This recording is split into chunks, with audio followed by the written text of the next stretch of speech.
नमस्कार, बहुत स्वागत है आपका। इंडिया वॉइस देख रहे हैं आप। मैं हूं आपके साथ शिवम सोनी। छत्तीसगढ़ में गाय गोबर के बाद अब पुरखों के नाम पर सियासत शुरू हो गई है। जी हां, आदिवासी सम्मान के नाम पर बीजेपी पुरखौती यात्रा निकाल रही है, तो वहीं कांग्रेस की तरफ से मोर्चा आदिवासी नेता नंद कुमार साय ने संभाला है। बीजेपी के वरिष्ठ आदिवासी नेता रहे साय अब कांग्रेस के पाले में हैं और बीजेपी के 15 साल के कार्यकाल में आदिवासियों के अपमान का मुद्दा लेकर जनता के बीच जा रहे हैं। बीजेपी के कार्यकाल में भवनों और योजनाओं के नामकरण को लेकर भी कांग्रेस सवाल कर रही है। इसमें बताया जा रहा है कि छत्तीसगढ़ के आदिवासी नायकों की जगह बीजेपी के पितृ पुरुषों के नाम पर योजनाएं शुरू की गई। चुनावी साल में ये राजनीति इसलिए भी महत्वपूर्ण हो गई है क्योंकि मुख्यमंत्री भूपेश बघेल ने छत्तीसगढ़िया कार्ड भी चल दिया है। फिलहाल रिपोर्ट देखिए, उसके बाद चर्चा की शुरुआत। प्रदेश में कांग्रेस की सरकार बनने के बाद छत्तीसगढ़िया स्वाभिमान को मुद्दा बनाकर काम शुरू हुआ था। मुख्यमंत्री निवास में हरेली, राजधानी में राष्ट्रीय आदिवासी महोत्सव, छत्तीसगढ़िया खेलों को बढ़ावा देने के लिए छत्तीसगढ़िया ओलंपिक शुरू किया गया। कांग्रेस सरकार ने भवनों का नामकरण भी छत्तीसगढ़ के महापुरुषों के नाम पर शुरू किया। कांग्रेस की इस मुहिम में जब भाजपा पिछड़ती नजर आने लगी तो चुनाव में 6 महीना पहले पुरखौती सम्मान यात्रा निकालने का फैसला किया गया। यात्रा प्रदेश के चारों कोनों से महापुरुषों के जन्मस्थली से शुरू की जाएगी। मुख्यमंत्री भूपेश बघेल की संस्कृति और छत्तीसगढ़ स्वाभिमान को लेकर चलाए जा रहे अभियान की कार्ड भाजपा के पास नजर नहीं आ रही है। मजदूर दिवस पर बोरेबासी खाकर मुख्यमंत्री ने एक नए वर्ग को साधने की कोशिश की। कांग्रेस का कहना है कि राज्य सरकार ने प्रदेश की संस्कृति को संरक्षित करने के लिए जितने भी अभियान चलाए, भाजपा ने उसका विरोध किया। जब भाजपा सरकार में थी तब सरकारी भवनों का नाम भाजपा के पितृ पुरुष दीनदयाल उपाध्याय और श्यामा प्रसाद मुखर्जी के नाम पर रखा गया।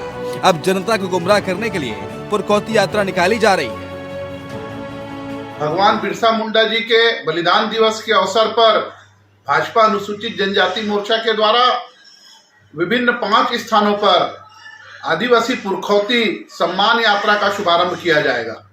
शहीद वीर नारायण सिंह की जन्मस्थली सोनाखान से, शहीद गुंडाधुर की जन्मस्थली नेतानार से, शहीद गैंद सिंह की कर्मस्थली पखांजूर से, माता राजमोहनी देवी जी के जन्मस्थली सूरजपुर से और गहिरा गुरु जी के कर्मस्थली से ये यात्राएं प्रारंभ होंगी।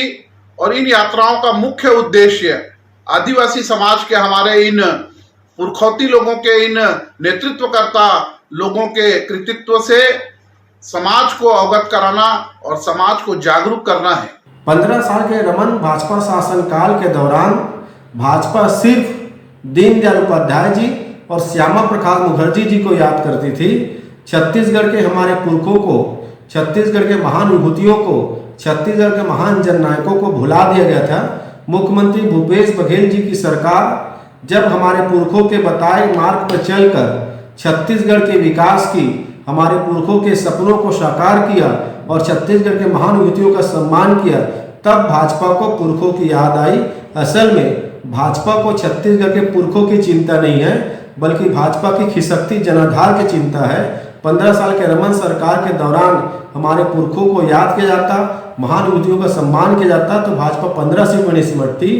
पुरखों का अपमान 15 साल तक भाजपा ने किया है, अब 14 सीट भाजपा बचा ले, ये बड़ी बात है। छत्तीसगढ़ में कांग्रेस सरकार बनने के बाद संस्थाओं और योजनाओं का नाम बदलने का काम शुरू हुआ था। भाजपा नेताओं के नाम पर चल रही योजनाओं को बदलकर कांग्रेस नेताओं और छत्तीसगढ़ के महापुरुषों मिनी माता और शहीद वीर नारायण सिंह के नाम पर किया गया था। कांग्रेस सरकार ने जगदलपुर स्थित बलिराम कश्यप मेडिकल कॉलेज का नाम बदलकर कांग्रेस नेता महेंद्र कर्मा के नाम पर कर दिया था। रायपुर से ओम प्रकाश चंद्राकर, इंडिया वॉइस।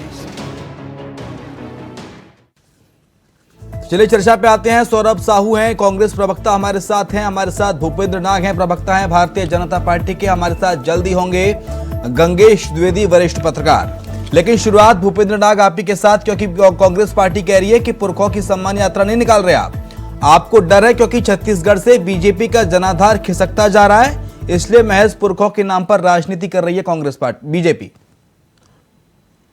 देखिए, जिस प्रकार से गत दिनों में भारतीय जनता पार्टी में आदिवासी समाज बड़ी संख्या में प्रवेश कर रहा है, तो ये धरातल पे भारतीय जनता पार्टी की पकड़ और सक्रियता कितनी है इसको दर्शाता है। ये पुरखौती सम्मान यात्रा, ये आजादी के अमृत महोत्सव के पक्ष में यह कार्यक्रम जो है, अपने जो क्षेत्रीय, जो अपने जितने स्वतंत्रता सेनानी, अपने जो महापुरुष रहे उस क्षेत्र के, उनके गौरव के विषय को समाज तक लेकर जाना, ऐसा एक कार्यक्रम है। इस कार्यक्रम को लेकर क्यों कांग्रेस के पेट में दर्द हो रहा है, ये मुझे समझ नहीं आ रहा है। ये आदिवासी समाज, जनजाति समाज ये सारी चीजों को देख रहा है और भाजपा के विचार को समझते हुए बड़ी संख्या में भारतीय जनता पार्टी से लगातार जुड़ रहा है। ठीक है, बीजेपी के विचारों को समझ रहा है, लेकिन कांग्रेस पार्टी कह रही है कि 14 सीटें भी आप बचा नहीं पाएंगे।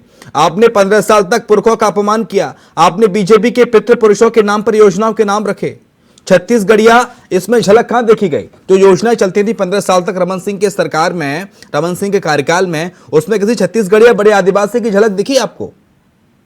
भूपेंद्र नाथ, छत्तीसगढ़ी को राजभाषा भारतीय जनता पार्टी के समय पर बनाया गया। उसके बाद अंतर्राष्ट्रीय स्टेडियम, जो छत्तीसगढ़ का क्रिकेट स्टेडियम, अंतर्राष्ट्रीय स्टेडियम किसके नाम पर है? वीर नारायण सिंह जी के नाम पर है। किसके कार्यकाल में हुआ?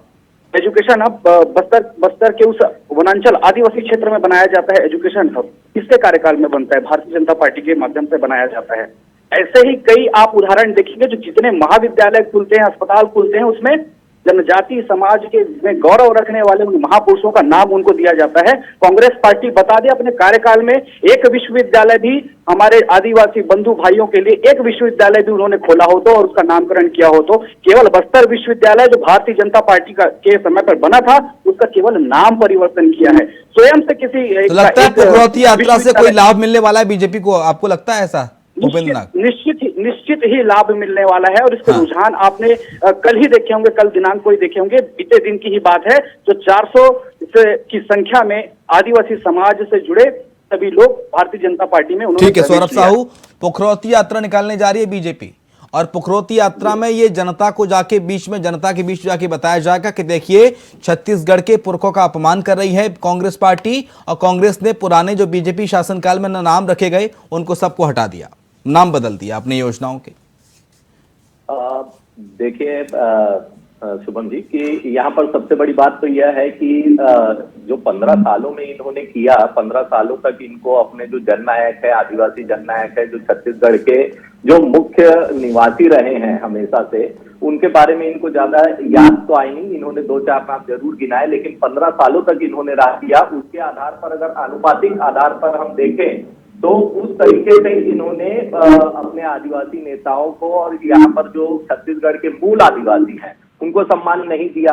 आज की तारीख में अगर ये पुरखौती सम्मान यात्रा निकाल रहे हैं, हम बिल्कुल अच्छी बात है ये, एक दृष्टि से अगर देखें कि ये कम से कम छत्तीसगढ़िया और यहाँ के जो मूल आदिवासी हैं उनका सम्मान करने की बात कर तो रही है भाजपा, लेकिन पूर्ण रूप से, क्योंकि अभी चुनाव में 5 महीने नहीं बचे हैं, तो ये भाजपा की अवसरवादिता को दिखाता है। क्योंकि इनको भी पता है कि यहाँ पर जो एसटी आदिवासी सीटें हैं वो कहीं ना कहीं किंग मेकर हैं छत्तीसगढ़ के अंदर, तो उनको साधना जरूरी है। तो इस वजह से इन्होंने ये कार्य किया है। और आप देखेंगे इनके आदिवासियों के प्रति जो सम्मान है वो पूरे भाजपा में, चाहे केंद्र से लेके देखिए चाहे राज्य में देखिएगा। तो अभी आपने संसद भवन के उद्घाटन समारोह के लिए जो हमारी राष्ट्रपति मुर्मू जी का जो हाल था वो आपने देखा, उनके सम्मान में किस तरीके से बीजेपी ने उनको एक कार्ड, बहुत मुश्किल से एक इन्विटेशन भी ढंग से नहीं भेजा और उनके हाथ से वो सम्मान मतलब संसद का उद्घाटन कराने की बात। उपाध्याय स्वावलंबन योजना का नाम बदल के आपने कुछ और रख दिया, सर्व समाज मांगलिक पंडित दीनदयाल उपाध्याय का नाम, या आपने BR अम्बेडकर सर्व समाज योजना रख दिया। आपने पंडित दीनदयाल उपाध्याय LED पथ प्रकाश का नाम बदल के इंदिरा प्रियदर्शनी LED पथ प्रकाश रख दिया। आपने दीनदयाल उपाध्याय आजीविका केंद्र योजना का नाम बदल के राजीव गांधी आजीविका केंद्र रख दिया। तो आपने भी तो अपने पुरखों का नाम आपने डाला है, राजीव गांधी, पंडित दीनदयाल का नाम बदल के राजीव गांधी रख देंगे आप। देखिए योजनाओं के नाम की जहां तक बात है, तो जिन लोगों ने ये सर्वविदित है, अगर राजीव गांधी जी की बात करें या किसी की भी बात करें, जितनी योजनाओं का नाम आपने लिया, राजमाता कन्या विवाह योजना का मिनी माता कन्या विवाह कर दिया। तो मिनी माता यहाँ की जो हमारे आदिवासी समाज से जो लोग बिलोंग करते हैं या फिर देश के जो जननायक राजमाता में कुछ हामिल थी क्या? क्या कह रहे हैं, आपकी आवाज नहीं सुन पाया। राजमाता में, राजमाता के नाम में कोई दिक्कत थी, कोई परेशानी थी? नहीं, बिल्कुल दिक्कत नहीं थी, लेकिन ये हर पार्टी जब अपने सत्ता हर में पार्टी आती है जब तो ये उसकी सरकार में अपनी एक आती है तो अपने विचारधारा पितृ में पुरुषों के नाम लेकर को आती रखती है। लेकिन ठीक। आप ये समझिएगा, जवाब मिल गया ना भूपेंद्र सम्मान नाथ। की जिस हर तरीके की पार्टी जब बात कर सरकार रहे में हैं आती ये है तो अपने पितृ पुरुषों के नाम पर योजनाओं का नाम रखती है। जैसा आपने किया वैसा भी कांग्रेस पार्टी ने कर दिया, तो इसमें गलत क्या है? कहां से आपको अपमान लग रहा है? कोरी सियासत कर रहे हैं आप बेफिजूल की, लेकिन भूपेंद्र नाथ। सोनी जी, मैं अपनी बात हम भारतीय जनता पार्टी जब सरकार में आती है वो निर्माण करती है, उसके बाद कुछ कहना चाहिए उसका नामकरण करती है। ये नहीं जो पूर्व से ठीक है सर। स्थापित चीजें हैं, पूर्व से स्थापित चीजें हैं, उनका हाँ। नाम परिवर्तन का काम तो कांग्रेस की सरकार अभी आई है ना सर, 2018 में, पहले नहीं थी। जी, वर्तमान समय में जो ये नाम परिवर्तन का काम जो चल रहा है ना छत्तीसगढ़ में, भूपेंद्र नाथ, ये कांग्रेस का परिचय है। और भूपेंद्र एक बात नाथ, आपने दीनदयाल उपाध्याय किया, उन्हें राजीव गांधी कर दिया, इंदिरा गांधी कर दिया, मिनी माता कर दिया, तो दिक्कत क्या है? आपने 15 सालों में भी तो योजनाओं के नाम अपने पुरखों के नाम पर रखे। हमने वीर नारायण सिंह जी भी किया, हमने वीर गुंडाधुर भी किया, हमने शहीद गैन सिंह भी किया, हमने सबका ऐसे ऐसे नामों से विद्यालय वीर महाविद्यालय नारायण तो इन्होंने भी किया है, मिनी माता इन्होंने भी किया है। जी, मैं कह रहा हूँ हमने निर्माण किया, उन्होंने हाँ। निर्माण जो भवन है उनका नामकरण परिवर्तन किया मात्र। और ये केंद्र और राज्य के बात कर रहे थे, अपमान की बात कर रहे तो थे। आपको लगता है कि इस मुद्दे को आप जनता के बीच ले जाएंगे भूपेंद्र नाथ?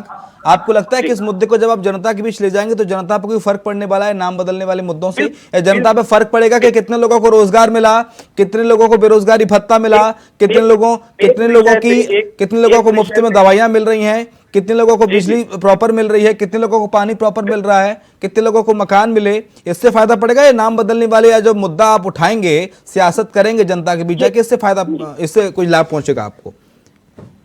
निश्चित ही आपके बात से मैं सहमत हूँ। स्वास्थ्य के विषय, जनता से जुड़े हुए मुद्दे, उनके लाभ के विषय, ऐसी योजनाएं जो उनके लिए लाभकारी हैं, उससे निश्चित परिवर्तन पड़ेगा। मैं आपके पास नेतृत्व नहीं है, आप किसके नेतृत्व में यात्रा निकालेंगे?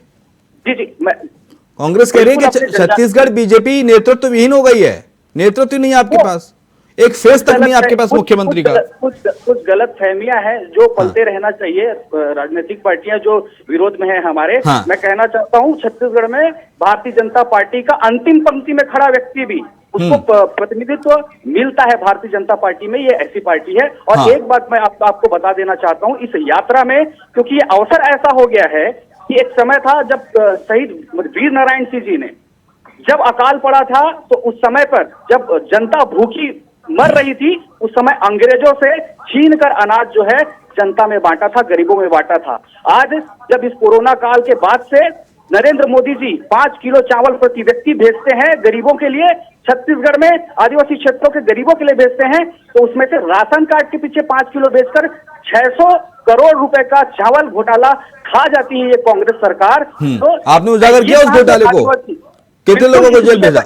इस विषय पर लगातार स्थानीय क्षेत्र पर, जिला स्तर पर आप केंद्रीय जांच एजेंसी तुरंत भेज देते हैं, सीबीआई, ईडी, इस मामले में भेजा आपने कोई चावल घोटाले? मैं ईडी का प्रवक्ता नहीं हूँ भाई साहब, तो ईडी के तरफ से नहीं, प्रवक्ता आप ईडी के नहीं है, लेकिन आप केंद्रीय जांच एजेंसियां तो भेज देते हैं ना छत्तीसगढ़ में। बिल्कुल इसके शराब घोटाले में आपने भेजी नहीं भेजी ईडी?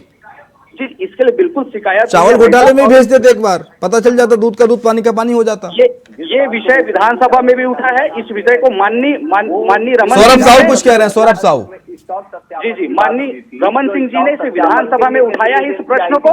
प्रश्न का जिस प्रकार से जवाब कांग्रेसियों की तरफ से आया है, कांग्रेस सरकार की ओर से आया है, कहीं से भी घोटाले का नाम नहीं दिया जा सकता। हमने एजेंसी को पूरा सहयोग किया और जहाँ गड़बड़ियां पाई गई वहाँ बिल्कुल कार्रवाई हुई। हमने तो जहाँ पर जिन राशन दुकानों में कुछ भी गड़बड़ी पाई गई, एक बार जब जांच होती है तो उसके आधार पर जिस तरीके के निर्णय लेने की हमने त्वरित निर्णय लिया और उन गड़बड़ियों को दूर करने का पूरा प्रयास किया। चावल घोटाले की आप बात कर रहे हैं, हमने कोरोना काल में 35-35 किलो यहाँ पर 2-2 महीने का राशन दे दिया भूपेश सरकार ने। तो जिस तरीके की बात कर रहे हैं, हमारी जो योजना है उसको भी आप सिखा रही है और बहुत सारी योजनाएं जो केंद्र की होती है उसमें यहाँ का भी अंशदान होता है राज्य का। तो लेकिन आप लोग तो इस तरीके से बात करते हैं जैसे वो पूरी की पूरी योजनाएं केंद्र के द्वारा ही चलाई गई हैं और राज्य का उसमें कोई अंशदान ही नहीं रहा हो। तो ये सरासर गलत बात है। मैंने ये नहीं कहा कि सिर्फ केंद्र ने चलाई। मैंने ये कहा केंद्र से जो चावल आया राज्य के लिए उस चावल में से जो घपला हुआ है ना, उससे पीआईबी ने जो 2022 में रिपोर्ट दी थी उसमें ही साफ साफ खुलासा किया गया कि छत्तीसगढ़ में जिस तरीके से चावल का वितरण किया उसमें छत्तीसगढ़ ने 98% लक्ष्य को प्राप्त किया है। आपकी केंद्रीय एजेंसी ने ही इस बात का पीआईबी की रिपोर्ट में खुलासा किया है कि छत्तीसगढ़ में इस तरीके की कोई गड़बड़ी नहीं थी। और अभी जो स्टॉक सत्यापन वाला आया तो उसमें भी केंद्रीय एजेंसी जो आई उन्होंने किसी तरीके की कोई गड़बड़ी का आरोप नहीं लगाया है। जहां कुछ राशन दुकानों में थोड़ी बहुत गड़बड़ी पाई गई उसमें छत्तीसगढ़ सरकार ने मीट्रिक टनों में चावलों का हिसाब नहीं है, कुछ नहीं होता है, ये कुछ चावल नहीं होता है मीट्रिक टनों में चावल की एजेंसी की बात बता रहा हूँ भूपेंद्र जी। मैं आप ही की एजेंसी ने हमें क्लीन चिट दिया है और उन्होंने ही हमको शाबाशी दी है, छत्तीसगढ़ की पीठ थपथपाई गई है कि आपने कोरोना काल के समय भी और लगातार 98% जो प्रधानमंत्री खाद्यान्न योजना है उसमें 98% का लक्ष्य को प्राप्त किया है। ये आपकी एजेंसी की रिपोर्ट है, हमने नहीं बनाई है वो रिपोर्ट। ठीक है, बताइए भूपेंद्र नाग। ये बात जो कह रहे हैं हमारी एजेंसी और आपकी, यही प्रश्न जब विधानसभा में उठता है, जब लिखित में जवाब देने की बारी आती है तो उस समय ये जो भाई साहब जो बात बोल रहे हैं वो क्यों नहीं दे पाते विधानसभा में? वहां पर बिल्कुल जवाब दिया गया है भूपेंद्र नाथ जी। आप अगर देखें चावल घोटाले का आरोप लगा सौरभ साहू, उस पर आप क्या कहेंगे?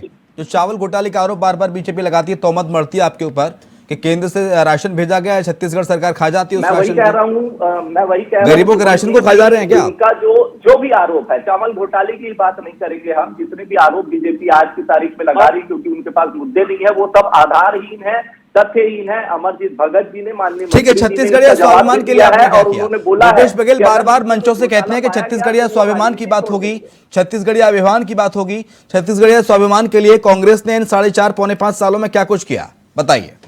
बार बार बीजेपी आप पर तोहमत मरती है कि छत्तीसगढ़ स्वाभिमान के साथ खिलवाड़ किया गया, आदिवासियों के साथ खिलवाड़ किया गया, तो क्या किया कांग्रेस पार्टी ने 4.5 पौने 5 साल? आप सबसे पहले शुभम जी ये देखिएगा कि जिस दिन से भूपेश बघेल जी की सरकार बनी है, यहाँ पर जितनी भी योजनाएं और जितनी भी नीति बनी है वो छत्तीसगढ़िया एक व्यक्ति को और आदिवासियों को और छत्तीसगढ़ में निवासरत जितने भी अंतिम व्यक्ति हैं उनको ध्यान में रखकर यहाँ के सारे निर्णय किए गए हैं। सर्वप्रथम जब हम कैबिनेट में आए, सत्ता में आए, तो जो हमारे मैनिफेस्टो में जो भी वादे किए गए थे कर्ज माफी की, उसको तुरंत माफ किया। जो 2500 रुपए में धान खरीदी की बात हमने की थी, केंद्र ने तो उसमें भी अड़ंगा डाला, तो वहां पर भी हम दूसरे तरीके से एक राजीव गांधी किसान न्याय योजना लेके आए। यहाँ पर नरवा घरवा गुरुआ बाड़ी की योजना है, गोधन न्याय योजना है। तो भारतीय जनता पार्टी तो गाय के ऊपर राजनीति करने से इनको फुर्सत नहीं है। हमने छत्तीसगढ़ी की वो सारी संस्कृति को जीवित किया।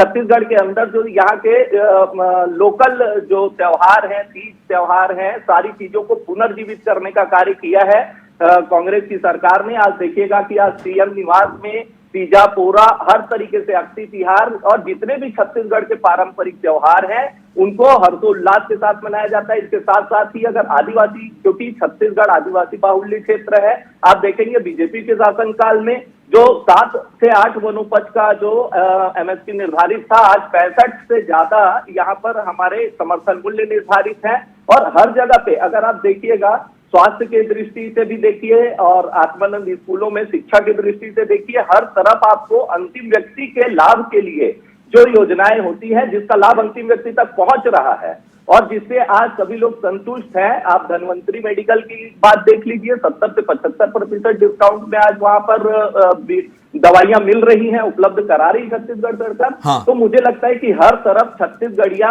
और लगातार अगर आप किसी भी गली मोहल्ले या छत्तीसगढ़ के किसी कोने में भी जाके देखिएगा तो आज ये बात गूंज रही है, चर्चित है कि बात छत्तीसगढ़िया स्वाभिमान की है और छत्तीसगढ़ के स्वाभिमान को बिल्कुल भूपेश बघेल जी की सरकार ने वापस किया है और उनको जीवंत किया है। आप देखेंगे अगर हमारे कैबिनेट की भी बात करें तो 40 से 45% हमारे जो मंत्री है वो आदिवासी समाज को नेतृत्व करते हैं। तो इस तरीके से हमने हर तरफ से, अब तो नंद कुमार साहब भी आपके साथ आ गए तो और ज्यादा आपका पक्ष भारी हो गया है। बिल्कुल, नंद कुमार साहब जी को इनकी पार्टी में कहीं ना कहीं सम्मान तो मिला ही नहीं। आदिवासी सम्मान की ये बात कर रहे थे, वो भाजपा के स्थापना के दिनों के नेता हैं। तो उस समय के ठीक है, आपने बहुत महत्वपूर्ण बात कही। तो मुझे लगता नहीं कि भूपेंद्र नाग, नंद कुमार साहब बीजेपी क्यों छोड़े थे पता है आपको? भारतीय जनता पार्टी के वो सम्माननीय अध्यक्ष रहे, विधायक रहे, सांसद रहे, राष्ट्रीय जनजाति आयोग के अध्यक्ष उन्होंने रहे। कहा कि और- छत्तीसगढ़ में आदिवासियों का अपमान किया गया 15 साल तक रमन सिंह की सरकार के द्वारा, बीजेपी की सरकार के द्वारा। आदिवासियों को तवज्जो नहीं दी गई।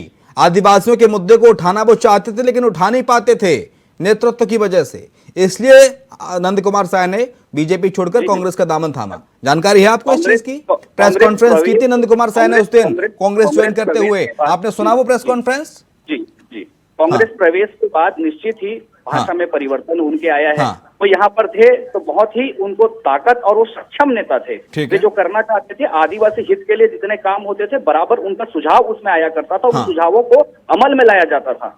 ऐसा कभी भी सम्मान में उनके कमी आई हो ऐसा छत्तीसगढ़ में या पूरे देश भर में भी, क्योंकि वो राष्ट्रीय नेता के रूप में उनको सम्मान मिला था भारतीय जनता पार्टी के अंदर, क्या कांग्रेस उनको ऐसा सम्मान दे पाएगी? उनसे ये सवाल पूछना चाहिए। और आप जो ये बात कह रहे थे आदिवासी क्षेत्रों में वनोपज खरीदी के विषय में, यदि इतनी अच्छी योजना चल रही होती तो फिर तेंदुपत्ता आंदोलन के लिए हमारे आदिवासी सड़कों पर खड़े नहीं होते।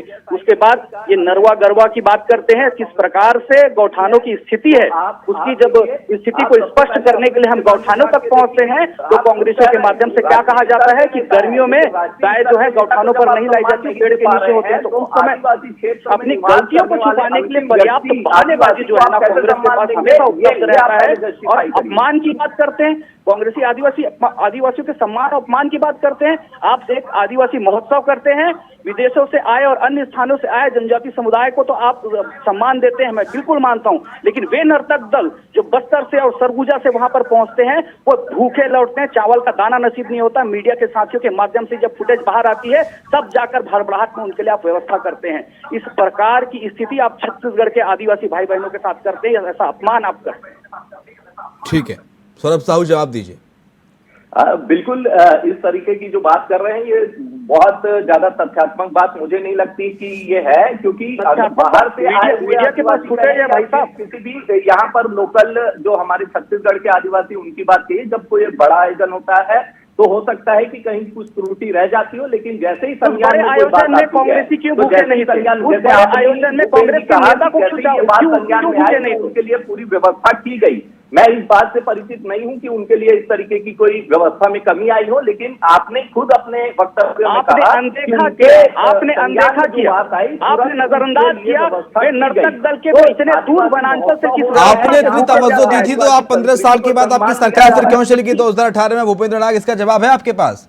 अगर आपने आदिवासियों को इतना हक हकूक दिया, आदिवासियों को इतना सम्मान दिया, तो फिर आप वापसी क्यों नहीं कर पाए चौथी बार सरकार में? हमने बिल्कुल, हमारा प्रयास था, हम जो भी हमारा जनसंपर्क था, कुछ ऐसी बातें थी, हम कुछ अपनी गलतियों जो कार्यकर्ताओं के मध्य हमसे नाराजगी हो सकती है उसको हम जी 14 सीटों पर सिमट गया। मैं उसे स्वीकार करता हूं और वो सारी गलतियां जो हम कितनी सीट ले आएंगे बताएंगे? बिल्कुल हम पलट देंगे। यात्रा के जरिए कितनी सीटें ले आएगी बीजेपी इस बार? सिर्फ पुरखौती यात्रा नहीं, इसके अलावा भी जितने कार्यक्रम चल रहे हैं सबका योगदान होगा और उस योगदान से निश्चित ही कार्यक्रमों का नेतृत्व करता कौन है? रमन सिंह दिखाई नहीं दे रहे आजकल सर। जी, केवल रमन सिंह जी नेतृत्व करता नहीं है, अलग अलग मोर्चों पे अलग अलग योजनाओं पे अलग अलग। ठीक है, ये बात कबूल कर ली है आज, ये बात कबूल कर लिया है सौरभ साहू कि रमन सिंह नेतृत्व करता नहीं है। केवल, मैंने कहा केवल रमन सिंह जी नहीं, मैंने ये कहा, मैंने केवल रमन सिंह जी नहीं। रमन सिंह तो हमारे मुंह से निकल जाता है ही, मुंह से निकल जाता है सांच को आज कैसे? सौरभ साहू, सांच को आज नहीं होती। मुझे लगता है कि फिर से नरेंद्र मोदी और मुझे लगता है कि योगी जी के चेहरे पे छत्तीसगढ़ में चुनाव लड़ने का प्रयास है। बीजेपी इस बात को कह चुकी है कि कमल के फूल पे चुनाव लड़ा जाएगा छत्तीसगढ़ में, कोई चेहरा नहीं है। बिल्कुल बिल्कुल, मैंने भी ये वक्तव्य कई बार सुना है सोनी जी की इन्होंने नरेंद्र मोदी के ही चेहरे पे यहाँ पर लोकल जो विधानसभा चुनाव है वो ही लड़ना चाहते हैं। पुरखौती यात्रा का कोई तोड़ है कांग्रेस पार्टी के पास? बिल्कुल, पुरखौती यात्रा हमारी योजनाएं जो हैं जो आदिवासी समाज के लिए यहाँ चलाई जा रही है, जो अंतिम व्यक्ति तक के लिए चलाई जा रही है, बिल्कुल उसमें उसके माध्यम से हम आदिवासी जो समाज है और अंतिम व्यक्ति को हमारे योजनाओं का लाभ जो पहुंच रहा है वो अपने आप में एक गवाही देता है कि इनकी जो यात्रा है। भूपेश बघेल ने जब सरकार आई थी तो गढ़वो नवा छत्तीसगढ़, और उसके कुछ 2.5-3 साल बाद नारा दिया गढ़वे गबो नया छत्तीसगढ़। कितना साकार हुआ? बिल्कुल, आप हर तरफ देखेंगे शिवम जी कि हर तरफ गढ़बो नवा छत्तीसगढ़ का जो एक थीम था कहना चाहिए, जो छत्तीसगढ़िया को लेके और छत्तीसगढ़ के जो लोकल लोगों को लेके, यहाँ के आदिवासियों को लेके जो योजनाएं बनाई गई, वही असल में गढ़बो नवा छत्तीसगढ़ है। जो नरवा गरवा घुरवा बाड़ी की बात कह लीजिए, या जो यहाँ की लोकल संस्कृति है, उसको बढ़ावा देना ही गढ़बो नवा छत्तीसगढ़ है। और यहाँ की अंतिम व्यक्ति को योजनाओं का बहुत शुक्रिया आपका सौरभ साहू साहब जुड़ने के लिए हमारे साथ। भूपेंद्र नाग, प्रवक्ता भारतीय जनता पार्टी, आपका बहुत शुक्रिया चर्चा में शरीक होने के लिए। और इसी के साथ हमारी इस खास पेशकश में फिलहाल इतना ही। खबरें लगातार जारी हैं, आप देखते रहिए इंडिया वॉइस।